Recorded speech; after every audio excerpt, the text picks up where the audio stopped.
आज हम लोग पढ़ेंगे कोशिका के प्रकार और उसकी संरचना। पिछले चैप्टर में मैंने कोशिका के बारे में सामान्य जानकारी दी थी, कोशिका विज्ञान के बारे में पढ़ा था। आज यहाँ पर हम लोग कोशिका के प्रकार और संरचना पढ़ेंगे। तो आप देख सकते हैं मैंने दो डायग्राम्स बनाए हैं। एक है वनस्पति कोशिका डायग्राम 1 और डायग्राम 2 में जंतु कोशिका। इसके अंदर जितनी भी चीजें, जितनी भी जानकारियां हैं, महत्वपूर्ण सारी जानकारियां हम लोग पढ़ेंगे। अंदर की पूरी संरचना को जानेंगे। वनस्पति कोशिका और जंतु कोशिका में क्या अंतर होता है इसको जानेंगे। नेक्स्ट वीडियो में मैं इनके बारे में लिख दूंगा बोर्ड में। अभी मैं वर्बली बोलू के थोड़ा सा समझाऊंगा और इसके बाद नेक्स्ट वीडियो में सारी चीजें मैं लिख दूंगा, क्योंकि अभी यहाँ पर आप देख रहे हैं व्हाइट बोर्ड पूरा फुल है, तो यहाँ पर आप लिख नहीं सकते। तो जो भी चीजें हैं पहले मैं इस पूरे डायग्राम को समझाऊंगा कि इसमें क्या क्या चीजें बनी हुई हैं, और इसके बाद जो है उसको हम लोग डिटेल में नेक्स्ट वीडियो में लिख लेंगे। तो सबसे पहले जीवों में कोशिकाओं के प्रकार।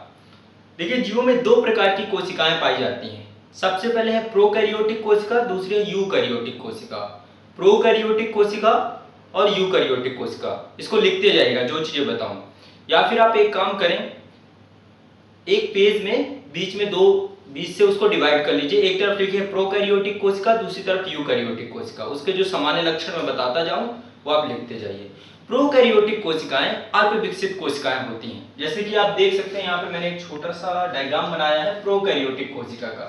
ये जो दो डायग्राम है ये है यूकैरियोटिक कोशिका की। ये देख रहे हैं पूरी तरीके से विकसित कोशिकाएं लग रही हैं। केंद्रक का विकास हुआ है, इसमें माइटोकॉन्ड्रिया है, रिक्तिका है, पर्णहरित है। इसी तरीके से जंतु कोशिका में देख लीजिए, यहाँ पर माइटोकॉन्ड्रिया है, राइबोसोम्स हैं, लाइसोसोम्स हैं। ठीक है, हर चीज जो है यहाँ पर पूरी तरीके से व्यवस्थित है।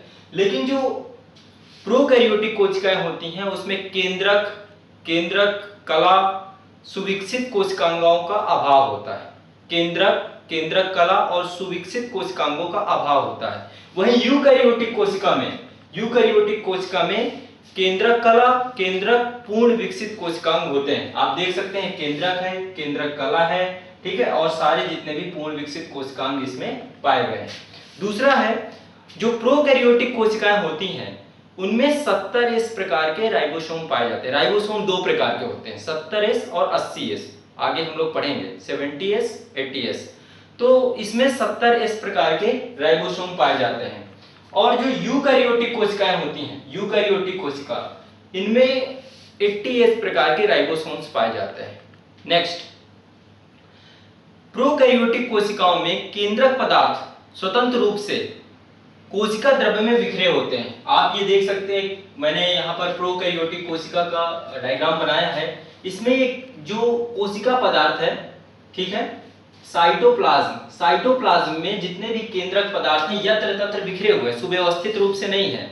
लेकिन आप वहीं पर यूकैरियोटिक कोशिका में देखें, यानी पूर्ण विकसित कोशिका में, तो इसमें जितने भी केंद्रक पदार्थ हैं, ठीक है, केंद्रक द्रव्य, उसके अंतर्गत डीएनए और गुणसूत्र, सब जो है एक व्यवस्थित रूप से केंद्रक द्रव्य के अंदर है। ठीक है, तो इसमें केंद्रक पदार्थ, प्रोटीन, डीएनए, आरएनए कोशिका से सीधे संपर्क में नहीं होते यूकैरियोटिक कोशिका में। ठीक है, प्रोकैरियोटिक कोशिका में केंद्रक कोशिका द्रव्य से सीधे संपर्क में होते हैं। नेक्स्ट है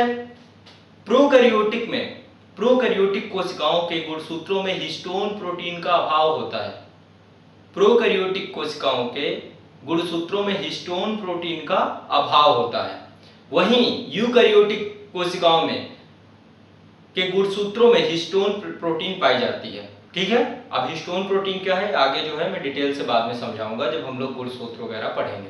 ठीक है, नेक्स्ट है जो प्रोकैरियोटिक कोशिका है ना, ये प्रोकैरियोटिक कोशिका कहाँ पाई जाती है? जैसे जीवाणु, बैक्टीरिया। यहाँ पे जो मैंने एक प्रोकैरियोटिक कोशिका बनाई है, जीवाणु बैक्टीरिया की एक कोशिका है। ठीक है, उसका एक चित्र है। जीवाणु, विषाणु, बैक्टीरियोफेज। ठीक है, इन सब में प्रोकैरियोटिक कोशिका होती है।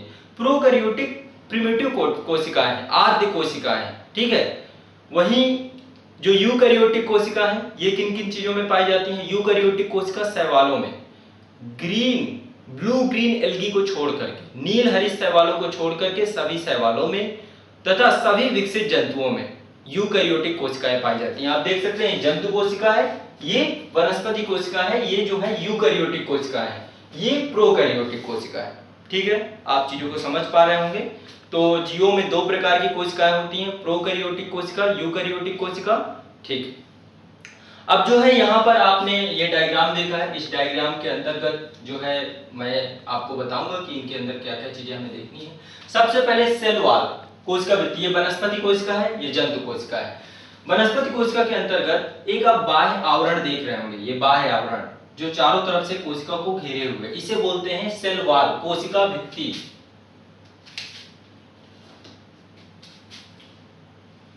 कोशिका भित्ति, सेल वॉल, ठीक है। सेल वॉल के बारे में थोड़ी सी जानकारी, ये सबसे बाहरी परत होती है। सेल वॉल जो होती है कोशिका की सबसे बाहरी परत होती है।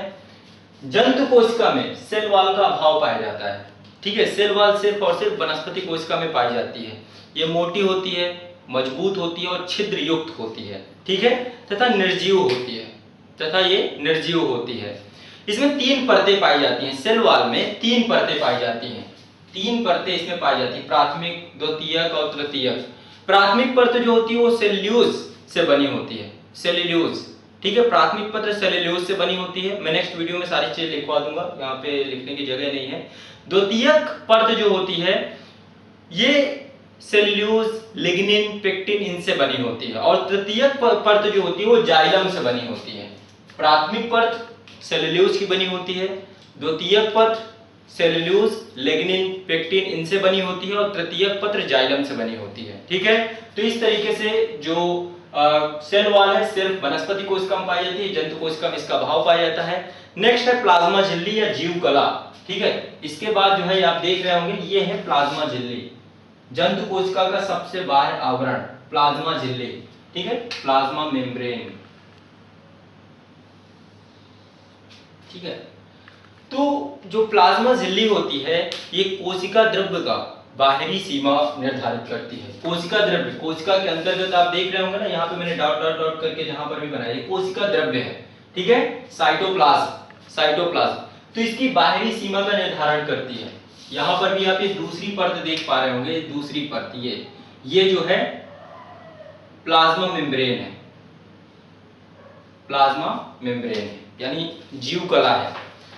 विभिन्न प्रकार के, इसका काम क्या होता है प्लाज्मा मेम्ब्रेन का, ये विभिन्न प्रकार के अणुओं तथा आयनों को अंदर आने जाने को नियंत्रित रखती है।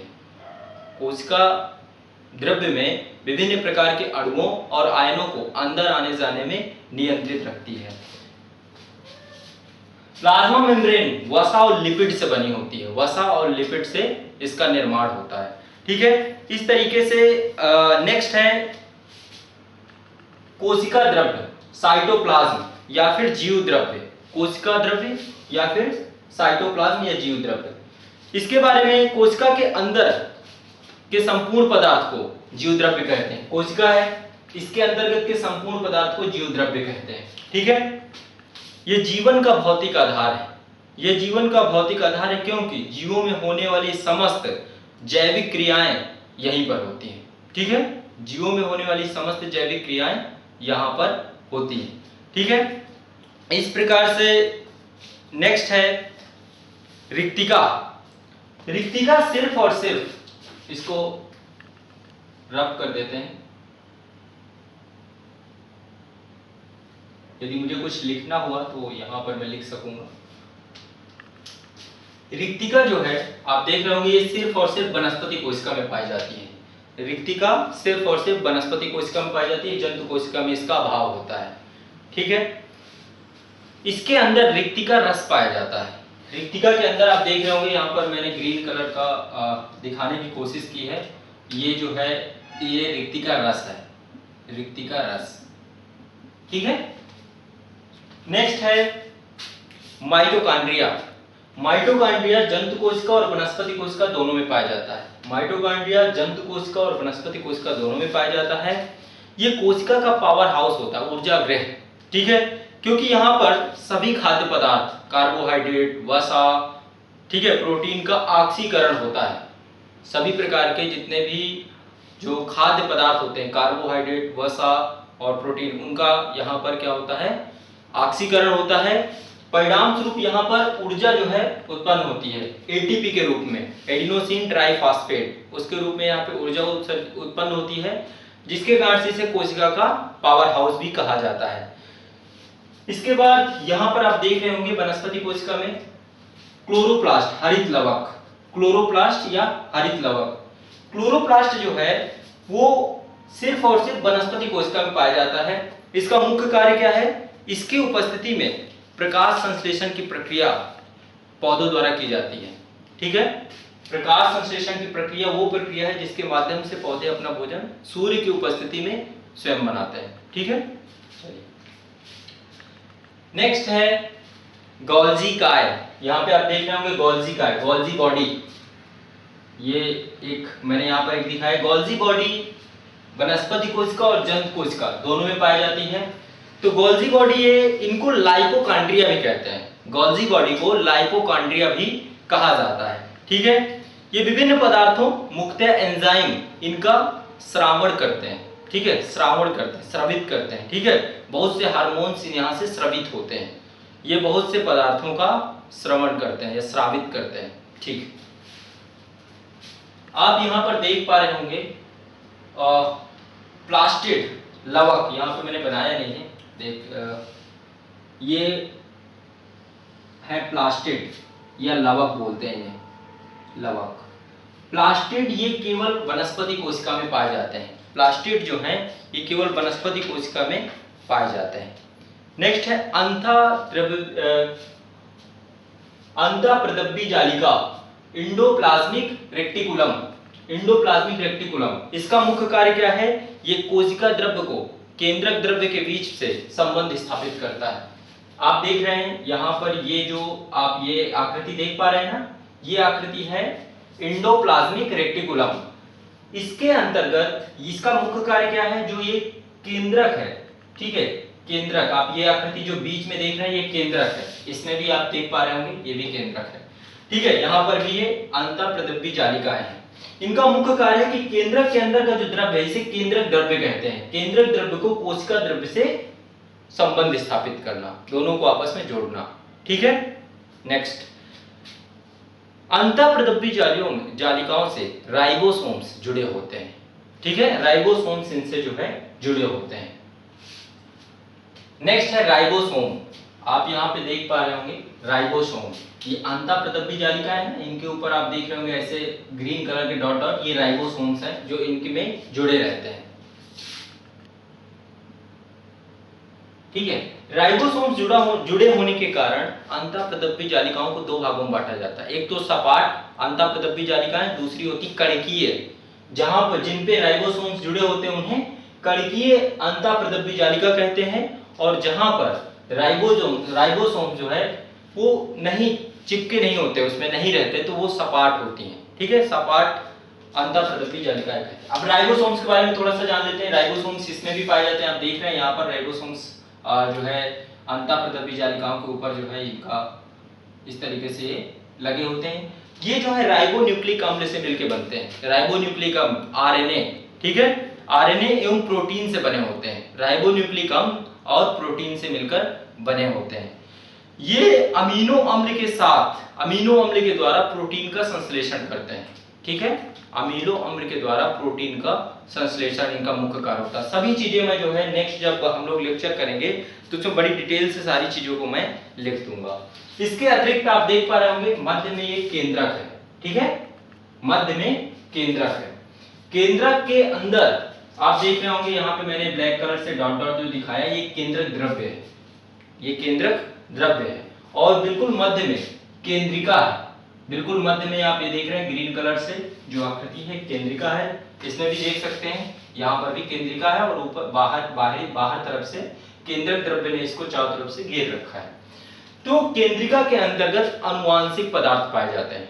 जो गुणसूत्र होते हैं, उन गुणसूत्रों में डीएनए होते हैं। जितने भी आनुवांशिक पदार्थ हैं वो सभी केंद्रिका के अंदर ही होते हैं। ठीक है, नेक्स्ट है लाइसोसोम। लाइसोसोम सिर्फ और सिर्फ जंतु कोशिका में पाए जाते हैं। लाइसोसोम्स केवल और केवल जंतु कोशिकाओं में पाए जाते हैं। इन्हें कोशिका का कब्रगाह भी कहा जाता है। ठीक है, इनको कोशिका का कब्रगाह भी कहा जाता है। बाकी डिटेल में जो भी चीजें हैं नेक्स्ट वीडियो में देख लेंगे।